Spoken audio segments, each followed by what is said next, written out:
Last night, this was close. Speaking of votes on the House floor, this one was close, just a couple of votes over the hurdle that they needed. The House did pass, ultimately, this measure now to increase the stimulus payments to individuals from $600, which was in the bill that passed last week and that the president ultimately signed, to $2,000, which is what the president says he wants.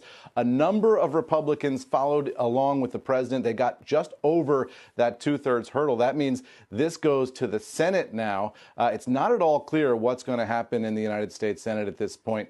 We do expect that Chuck Schumer is going to try, the Democratic leader in the Senate is going to try to take up this vote today. Any Republican could block it. It's going to put the Republicans now in an awkward position of blocking a measure that the president of their own party says he supports, and a number of their Republican colleagues in the House went for.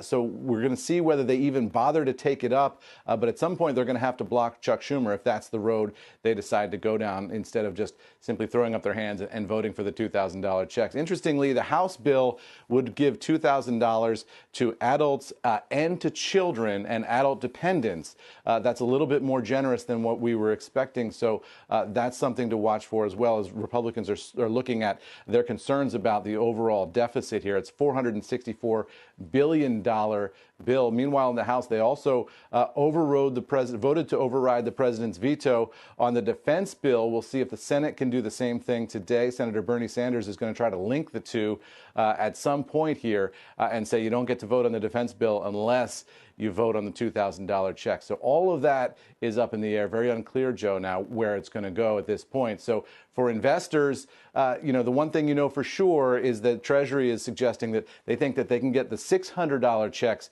out into the economy as early as this week. And then if there's a $2,000 check behind that, that's going to have to go separately, depending on what Congress does here.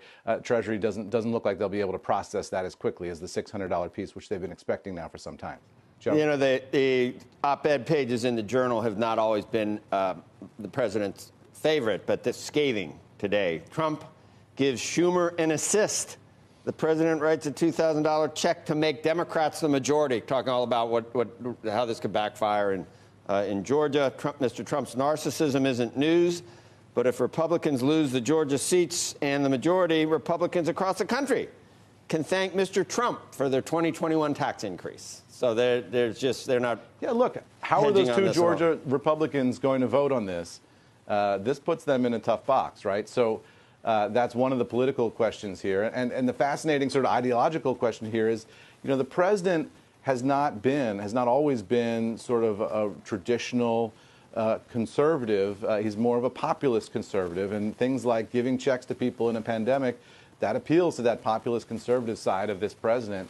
It's something that Republicans on the Hill, though, don't necessarily embrace. And there's a dividing line there. And this president's not up for re-election anymore, right? No. He's already lost. So he has nothing to lose here. Shepard Smith here. Thanks for watching CNBC on YouTube.